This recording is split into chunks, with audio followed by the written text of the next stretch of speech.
welcome here to George Golf Club, here at the RLI Golf Academy with your PGA professional Ryan Ingram. Today what we're going to look at is awkward lies, and we are going to cover a downhill lie, an uphill lie, a ball below your feet and a ball above your feet, and how we play and set up to these shots differently to a normal flat lie. So stay tuned. If you don't already, follow my social media links below, where you find more content each week to help improve your swing. Now let's make your swing perform better. So here we are on a downhill lie, and we are going to look at the 3 things that we need to change compared to a flat lie to allow us to make good contact with that golf ball. So the first thing that we want to look at is our weight and which side this weight's going to favour. So if we were against the slope, we would put more weight into this right leg. What we want to do on a downhill lie is allow ourselves and that weight to move into that left side. So we are supporting ourselves on this left side for that right-handed player. Second of all, if I pinch this alignment stick, what we want to do is make our spine perpendicular to the slope.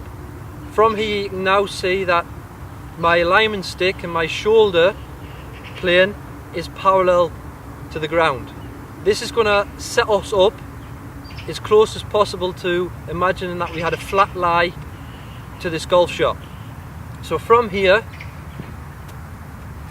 as you can see, and I tilt my spine and my shoulder alignment are parallel to the ground, you can see the loft on the golf club has changed.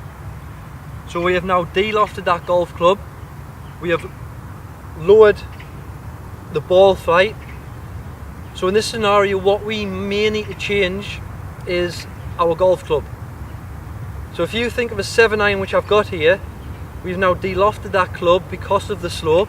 We've now made this into a 6-iron, maybe a 5-iron. So what we might need to do is move up club to that 8-iron or 9-iron to give ourselves that height that we need to make that golf ball nice and controllable when it lands onto the green. So if we are from here, this golf ball is going to go lower and it's going to run further. So we need that loft to be able to get that golf ball with that correct trajectory, landing on that surface and having some control when it lands there. So now I'm going to change my club to 8-iron so I can get a little bit more height, and let's give this a go. So I've got my 8-iron here, a little bit more height, weight's moved forward, tilting my spine perpendicular to the slope, my shoulders nice and parallel to the ground. Now I'm ready to hit the shot.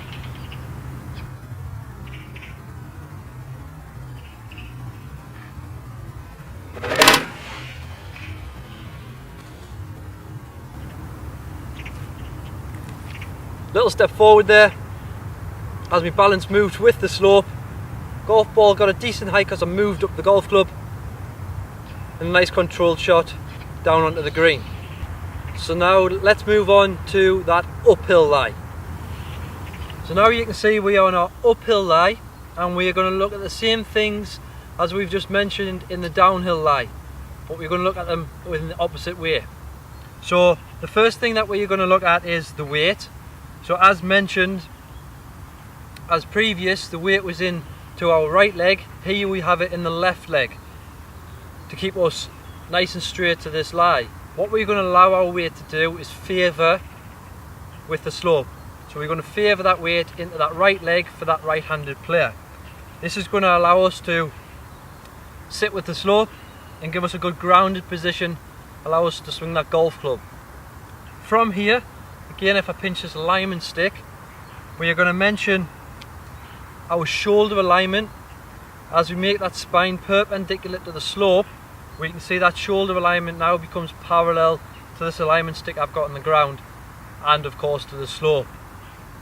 So from here we're in a good position now to make good contact with that golf ball and stop us from hitting that golf ball with a poor strike, heavy or thin contact. So if I move that alignment stick and we look at the golf club I've got here, so I've followed on from that previous shot with the 8-iron, and as mentioned in the downhill lie we needed to change the loft because we were going to hit a lower ball flight with that loft on the golf club being de-lofted. In this scenario with the uphill lie, it's going to be the opposite. So what we're going to look at is that loft on the golf club, because we're moving with the slope, is becoming more lofted. So we've moved that 8 iron into a 9 iron, a pitching wedge, depending on the severity of the slope. So we may need to now, because this golf ball is going to travel higher, reduces the distance the golf ball will travel, we might need to go up to a longer club. Maybe that's 7 iron, that's 6 iron. So weight favours the right leg. I'm going to tilt my spine with the slope, make my shoulders nice and parallel to the ground. Ball position would generally remain the same. From here, I'm going to make a good strike of that golf ball. See if we can get this one down the middle.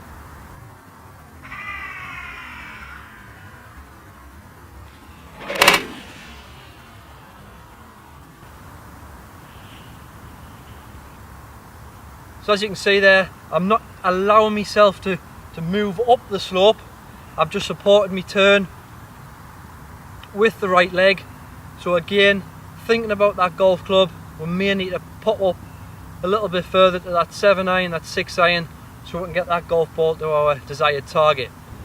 So of all these awkward lies, give these a go. 3 things that we kind of need to think about for each of them to make your shots better and hopefully end up towards your target. So if you don't already, follow my social media links below, where you'll find more content like this each week to help improve your game. Bye for now.